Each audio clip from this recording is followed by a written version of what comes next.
하나님은 사랑이십니다. 하나님의 사랑이 커졌다? 이것은 틀린 얘기입니다. 하나님의 사랑은 커질 수 없습니다.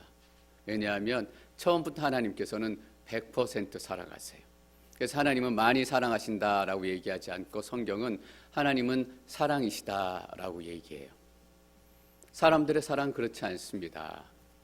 사랑하면서도 미워해요. 또 사랑하면서도 돌아서면서 욕해요. 아내가 무슨 얘기하면 남편들이 못 듣습니다. 뭐라고? 못 들었어 얘기하지만 사실 다 들었거든요. 사람들은 사랑하지만 못 들은 척해요. 내가 때로 불편해지고 어려워질 때쯤 되면 네, 사랑하지만 못 들은 척하고, 사랑하지만 오늘 여기서 엄마한테 걸리면 큰일 나, 학원 땡땡이 친 거 걸리면 안 돼, 사랑하지만 못 본 척하고 지나갈 때도 있어요. 우리의 사랑은 커지기도 하고 작아지기도 하고. 그래서 사람들에게 이렇게 얘기하는 건 맞아요. 나를 더 사랑하게 됐어, 당신을 더 사랑하게 됐어 라고 얘기하는 건 맞습니다. 근데 하나님이 나를 더 사랑하시게 됐어, 이건 틀린 말이에요. 하나님께서는 사랑을 시작하실 때부터 독생자 아들 예수 그리스도를 주시고 시작하신 거예요. 하나님의 사랑의 미니멈은 뭐냐면 아들을 주신 사랑이에요. 어떤 분이 이렇게 설교하시는 젊은 목사님인데 제가 너무 감동을 받아서 짧은 얘기인데, 짐 엘리엇이라는 선교사님이 있잖아요. 그 짐 엘리엇 선교사님이 그 생전의 일기에 이런 대목이 있어요. 영원한 것을 위해서 영원하지 않은 것을 포기하는 사람은 어리석은 사람이다. 영원한 것을 위해서 영원하지 않은 것을 포기해야 된다라고 얘기해요. 그런데 하나님께서는 영원하지 않은 우리의 인간을 위해서 영원한 예수 그리스도를 죽이셨어요. 영원하지 않은 것을 위해서 영원한 것을 포기하셨다고요. 사람들조차 그게 얼마나 어리석은 일인 줄 아는데 하나님께서는 그만큼 어리석으세요. 유한한 나를 위해서, 여러분들을 위해서 그 영원한 하나님의 아들 예수 그리스도를 죽이신 거예요. 이것처럼 바보가 어디 있어요? 영원하지 않은 것을 위해서 영원한 것을 희생한다는 거 말도 안 되죠. 10원짜리를 위해서 100만 원짜리를 희생한다? 이거하고 똑같은 거예요. 하나님은 바보세요. 사랑을 시작하실 때부터 100% 사랑하시고 하나님의 사랑은 절대 줄지 않아요. 하나님은 전능하신 하나님이십니다. 성경에서 그래 전능하다라는 말은 하나님에게 맞습니다. 세상에 힘센 사람들 많아요. 똑똑한 사람들 많고 권력 있는 사람들 많고, 그러나 전능하신 분은 오직 하나님 한 분이십니다. 하나님께서 구원의 계획을 이루시면 반드시 이루어내십니다. 근데 여러분, 우리의 문제는 무엇입니까? 성경을 읽으면서 모세 때는 맞아 이랬어, 예수님 때는 예수님께서 이런 기적을 일으키셨어, 내가 처음 신앙생활할 때는 그랬어, 옛날에는 그랬지. 다 과거가 되는 거예요. 이전에 맞아 그랬어, 이전엔 기적도 일어났어. 근데 더 이상 우리 삶에 기적도 없고 더 이상 소망도 없고, 여러분 뭐가 문제예요? 우리는 우리가 의식하든 의식하지 못하든 이런 믿음 가지고 있는 거예요. 예수님께 전능하신 분이셨어, 그러나 변하신 거야. 지난주에 말라기 얘기 잠깐 했습니다. 말라기는 특별한 책입니다. 내용도 중요하지만 구약 성경의 가장 마지막 책입니다. 구약 성경의 말라기를 끝으로 400년 동안 이사야와 예레미야와 말라기 같은 선지자가 나오지도 않고, 또 말라기와 예레미야, 이사야와 같은 선지서도 기록되지 않았습니다. 하나님께서 400년 동안 침묵하셨어요. 여러분, 하나님께서 우리의 기도에 응답하시지 않고 침묵하시고 아무 대답도 하시지 않을 것 같을 때 가장 필요한 게 뭘까요? 하나님은 전능하시다, 하나님은 사랑이시다, 물론 이게 필요합니다. 그때 정말 필요한 게 바로 이거예요. 말라기 3장 6절 말씀 같이 읽습니다. 3장 6절 시작. 나 여호와는 변하지 않는다. 그러니 야곱의 자손들아, 너희는 멸망하지 않는다. 나 여호와는 변하지 않는다. 변하지 않으신다라는 것이 필요해요. 하나님의 언약이 필요하죠. 400년 동안 그 어둠의 시기를 지나기 위해서는 하나님의 약속이 필요합니다. 그런데 하나님이 변하시면, 하나님이 변하신다면 말짱 꽝이죠. 5,000년 전에는 하나님은 사랑이셨어요. 근데 21세기에는 하나님이 많이 사랑하시기도 하고 적게 사랑하시기도 하고, 그럼 말짱 꽝이잖아요. 우리가 하나님의 응답이 없고 침묵의 시간을 지날 때 과거를 돌아봐요. 옛날에는 하나님께서 응답하셨는데, 하나님께서 나와 함께 계시는 것 같았는데 왜 그럴까? 왜 그럴까? 그때 우리에게 제일 필요한 것이 이거예요. 나 여호와는 변하지 않는다. 우리가 어떻게 침묵의 시간, 어둠의 시간을 지나가요? 그 하나님이 동일하게 변하지 않고 나를 지켜주신다. 야곱의 자손들아, 너희는 멸망하지 않는다. 이 말씀이 변하지 않는 것을 우리가 믿어야 합니다. 우리 열렬히 사랑하기도 하고 좋아하기도 하고, 그러나 우리의 사랑은 변한다라는 것이 문제예요. 출애굽기 3장 6절 말씀 다시 한번 더 읽을까요? 출애굽기 3장 6절입니다. 시작. 그리고 나는 내 조상의 하나님 곧 아브라함의 하나님, 이삭의 하나님, 야곱의 하나님이다 라고 하셨습니다. 그러자 모세는 자기 얼굴을 숨겼습니다. 모세는 하나님을 보기가 두려웠기 때문입니다. 아브라함이 살았던 시대와 또 모세가 살았던 시대는 한 700년 정도 시간의 차이가 납니다. 700년 만에 하나님께서 모세에게 나타나셔서 자신을 소개하시는 거예요. 여러분, 오랜만에 누구를 만나서 나를 소개할 때 어떻게 소개하세요? 내가 자랑할 만한 거 소개하잖아요. 변호사 누구입니다. 박사 누구입니다. 저도 어디 가면 앵커리지 온누리교회 박재영 목사입니다 라고 소개해요. 근데 앵커리지 온누리교회 담임 목사님께 창피하다면 어떡할까요? 그냥 목사입니다 라고 소개할 거예요. 박재영 목사입니다 라고 소개할 거예요. 앵커리지 온누리교회 담임 목사입니다 라고 소개하는 것은 앵커리지 온누리교회가 나한테 자랑스러운 거예요. 여러분, 700년 만에 하나님께서 모세에게 나타나셔서 아브라함의 하나님 이렇게 말씀하신 이유는 뭐예요? 나는 아브라함이 자랑스럽다라는 제 얘기예요. 나는 아브라함을 숨기고 싶지 않다. 너희들한테 내가 아브라함의 하나님인 걸 자랑하고 싶고 선포하고 싶다라는 거예요. 왜냐하면 아브라함이 자랑스러운 거예요. 하나님께서 어디 가셔서나 아브라함의 하나님 이렇게 불려주기를 원하세요. 저는 어디 가서도 앵커리지 온누리교회 담임 목사 박재영 목사라고 불려주기를 원해요. 앞에 타이틀이 띄어지기를 원치 않아요. 하나님을 소개할 수 있는 말이 얼마나 많아요. 근데 모세에게 아브라함의 하나님 이렇게 소개하세요. 하나님은 아브라함이 자랑스러우세요. 하나님은 여러분들이 자랑스러운 거예요. 예, 맞아요, 여러분. 아브라함은 하나님께서 자랑할 만한 믿음 가졌어요. 아무것도 몰랐을 때 내가 지시할 땅으로 가라라고 하신 하나님의 말씀 하나 믿고 모든 것을 다 버리고 가나안 땅으로 떠났어요. 그리고 가는 곳마다 제단을 쌓아서 하나님께 예배를 드렸어요. 하나님 자랑하고 싶을 거예요. 이 아들은 가는 곳마다 제단을 쌓고 나를 예배한 아들이야. 여러분, 클라이막스는 뭐예요? 25년 동안 그렇게 어렵게 기도하고 얻은 이삭을 10대가 되니까 하나님께서 제물로 죽여서 바치라고 얘기해요. 여러분, 아들이 하나니까 더 어려웠을까요? 아들이 열이라도 아들을 죽여서 바치는 건 어려워요. 근데 25년 만에 얻은 독생자 아들 하나를 죽여서 바치는 거예요. 근데 아브라함이 죽여서 바치려고 이삭을 데리고 갔어요. 하나님께서 내가 죽여도 살리시겠지.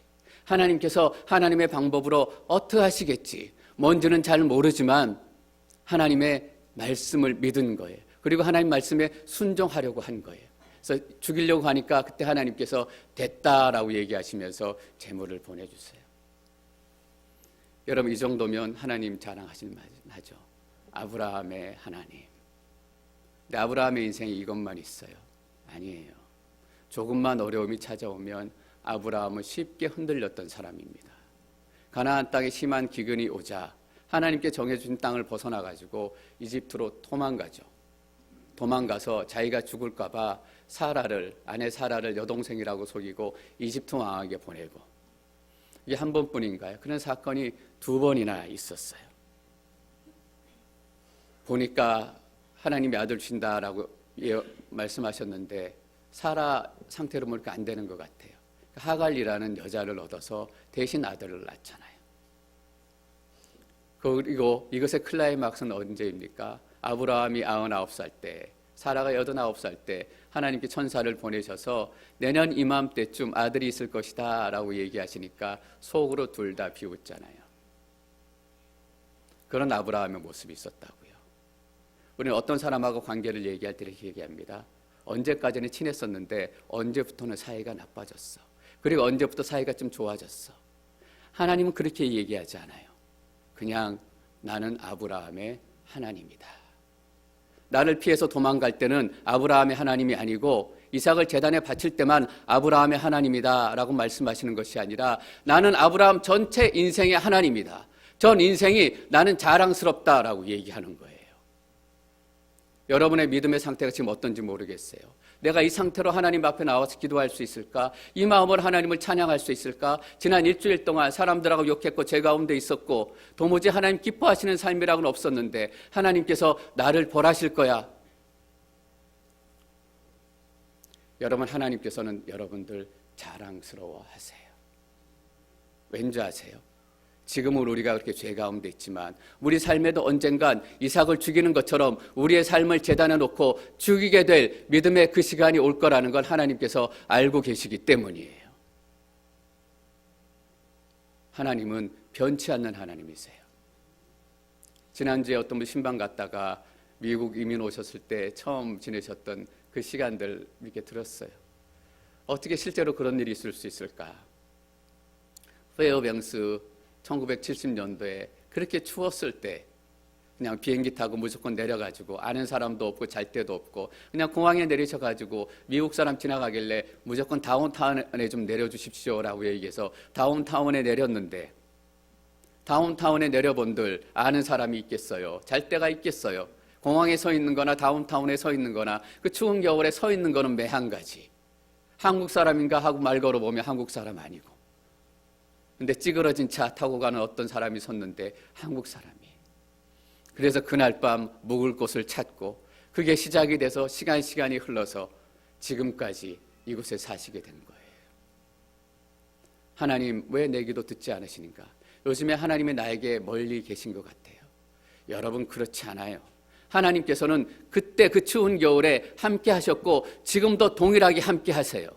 그때 기도를 들으셨던 그 하나님은 변치 않는 하나님이세요. 그렇기 때문에 지금 이 시간도 우리의 질병 가운데 고통 가운데 똑같이 기도를 들으신다고요. 지금 침묵하세요? 그건 침묵일 뿐이에요. 하나님께서 그때와 동일하게 우리와 함께 하세요. 왜냐하면 하나님은 변하지 않는 하나님이기 때문이에요. 야, 그때 부흥회 때 내가 정말 기도할 때 나 뜨거웠어. 하나님께서 나에게 막 성령을 막 부어주시고 내 기도가 막 하늘을 뚫는 것 같았어. 여러분, 지금 여러분의 기도도 하늘을 뚫어요. 지금 여러분에게도 하나님께서 성령을 폭포수처럼 부어주시기를 원하는 거예요. 하나님은 변치 않으세요. 흔들리지 않으세요. 근데 하나님이 어떻게 자신을 소개하는가? 출애굽기 3장 6절 말씀 다시 한번 더 읽었으면 좋겠습니다. 6절 시작. 그러고는 나는 내 조상의 하나님 이삭의 하나님, 야곱의 하나님이다 라고 하셨습니다. 거기까지 읽겠습니다. 아브라함은 사실 그 삶에 믿음의 큰 업적이 있습니다. 그냥 자기가 살던 이라크, 지금 이라크 땅을 그냥 믿음으로 떠났다라는 것만 해도 놀라운 업적이에요. 근데 거기에 비하면 이삭은 사실 좀 별로예요. 뭐 뛰어난 믿음의 사건이 있었던 것도 아니고 37살 때 어머니가 돌아가셔서 아내 리브가가 멀리서 오는데 3년 후 40살이 됐을 때 어머니의 장막에서 나와요. 아직도 돌아가신 어머니를 그리워하고 어머니를 마음에 품고 마마보이였던 것 같아요. 그리고 힘이 없고 연약하니까 싸우지를 못했어요. 싸울 때 갈등이 생기면 뒤로 도망치고 물론 하나님 안에 있었지만 아브라함에 비하면 훨씬 별로였던 것 같아요.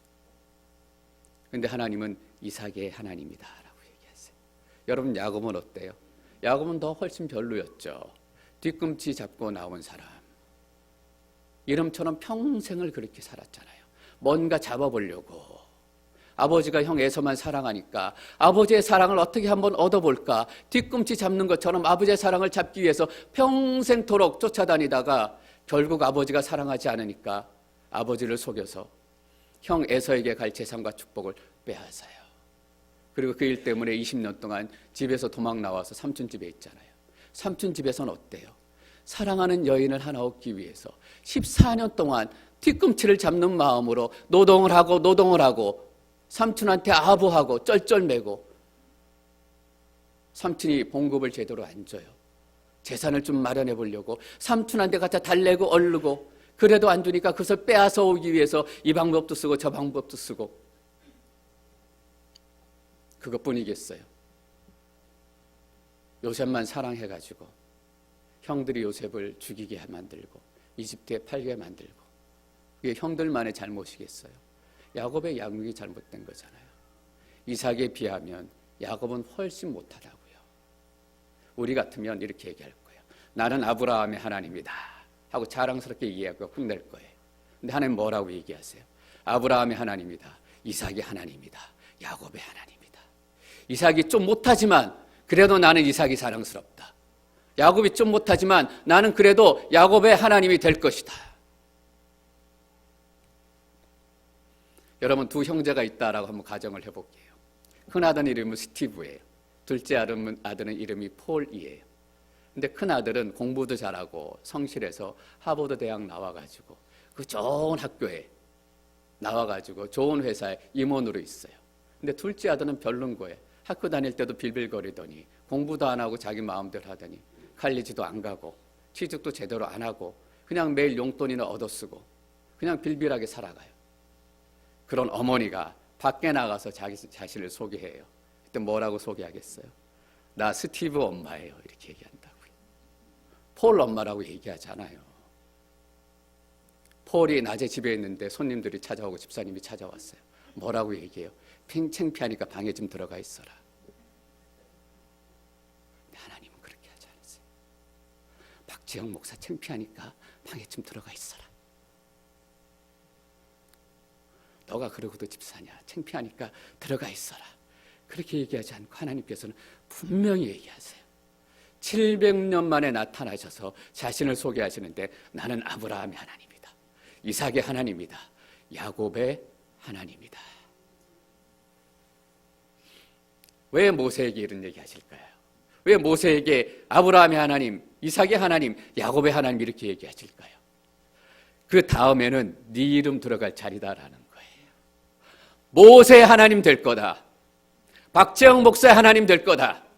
나는 너의 하나님 될 거다. 창피하다고 집에 들어가 있어라라고 얘기하지 않고 그들의 하나님이 되었던 것처럼 그 뒷자리는 너한테 열려 있다라고 말씀하시는 거예요. 그렇지 않으면 700년 후에 모세에게 나타나서 왜 아브라함의 하나님, 이삭의 하나님, 야곱의 하나님 얘기하셨겠어요?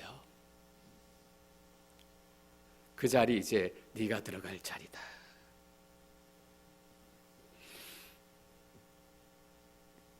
하나님께서 아브라함 축복하신 내용 우리 너무나 잘 압니다. 아브라함이 이렇게 축복하셨어요.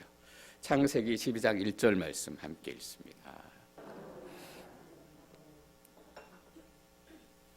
여호와께서 아브라함에게 말씀하셨습니다. 내 고향, 내 친척, 내 아버지의 집을 떠나 내가 내게 보여주는 땅으로 가거라. 내가 너를 큰 민족으로 만들고 라고 얘기했어요.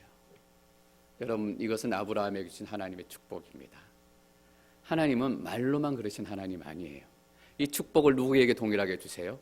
뒤에 보면 이삭에게 똑같이 말씀하세요. 내가 너로 큰 민족을 이루겠다. 그리고 야곱에게 똑같이 말씀하세요. 내가 너를 큰 민족으로 만들겠다. 하나님께서는 세 사람에게 동일한 약속을 주셨습니다. 어떤 의미일까? 모세에게도 동일한 약속을 주셨다라는 거예요. 여러분, 우리에게도 동일한 약속을 주신 분이 하나님이세요. 왜냐하면 하나님은 변하지 않는 하나님이시기 때문이에요. 내가 너의 복의 근원이 되게 할 것이다. 몇 번 말씀드렸지만 한글 번역에는 복의 근원이라는 말을 쓰세요. 근데 영어 번역에는 You will be a blessing 이라는 거예요. 너가 복이 될 것이다 라는 거예요. 내가 너를 축복한다. I bless you 이렇게 얘기하지 않고 You will be a blessing. 여러분, 우리는 하나님은 복 받기 위해서 안간힘을 써요. 마치 야곱이 살아가는 것처럼 하나님의 복 좀 받으려고 손을 뻗어가지고 안타깝게 어떻게 한번 쥐어볼까? 내가 예배를 좀 열심히 드리는 것 같으면 하나님께서 내게 복 주실까? 내가 기도를 좀 시간을 많이 늘리면 하나님께서 복 주실까? 내가 사역을 많이 하면 우리 딸, 우리 아들 좀 괜찮아지고 좋은 학교 가고 좋은 직장 갈까? 복 받으려고 안달 불안해요. 이러다가 내가 복 받는 거 아니야? 못 받는 거 아니야? 이러다가 하나님한테 밀려나는 거 아니야? 근데 하나님께서 뭐라고 얘기하세요? You will be a blessing 이래요. 우리가 복인데 무슨 복을 쫓아다녀요. 우리가 복인데 무슨 복 받기 위해 가지고 이거 하면 복 주실까 두려워가지고 벌벌 떨어요. 아니에요. 우리가 복이기 때문에 오히려 우리가 가는 곳마다 복이 나누어진다고요. 우리가 가는 곳마다 빛이 임하고 우리가 가는 곳마다 회복이 임한다고요. 왜냐하면 우리가 복이니까.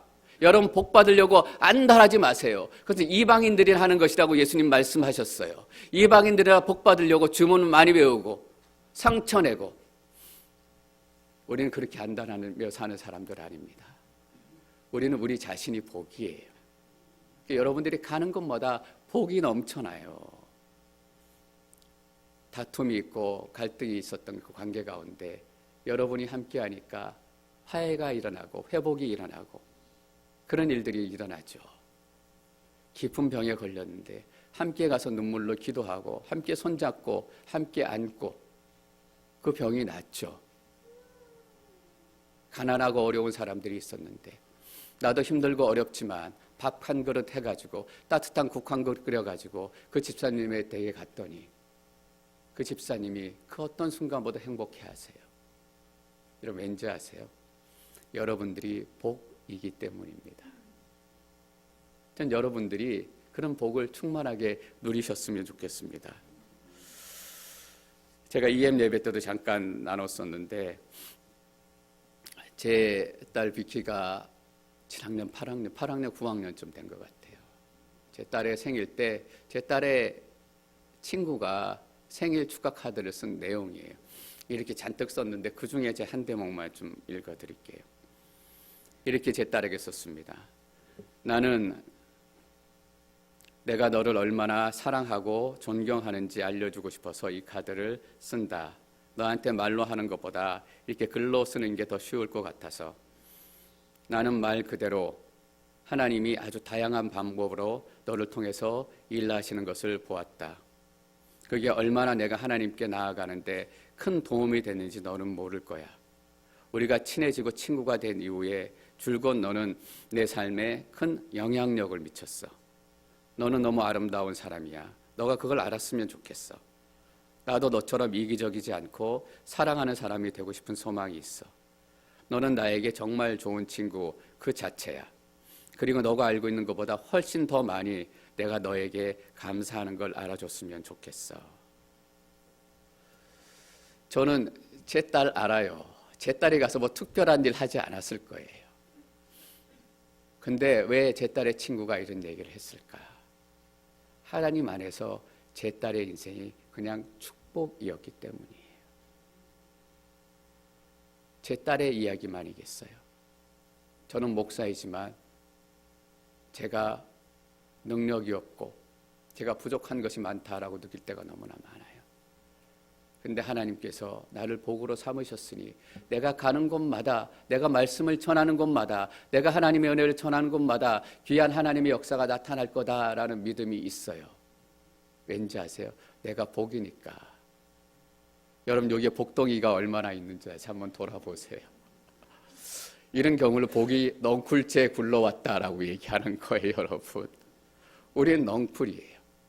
복의 넝쿨.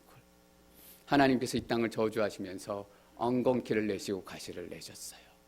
그러나 복덩이인 여러분들이 이 땅의 엉겅퀴를 제거하고 이 땅의 가시들을 제거하고 이 땅에 묶인 저주들을 풀어가는 거예요. 진짜 축복은 뭐냐 하면 한 인생 가운데 묶여 있었던 저주가 끊어지는 역사, 이 땅을 덮고 있었던 그 심판의 저주가 끊어지는 역사, 그래서 죽어가던 땅이 살아나게 되는 거예요. 여러분의 가정이 살아나죠. 앵커리지가 살아나죠. 저는 그런 일들이 반드시 나타날 줄 믿습니다. 여러분 한 사람 때문에.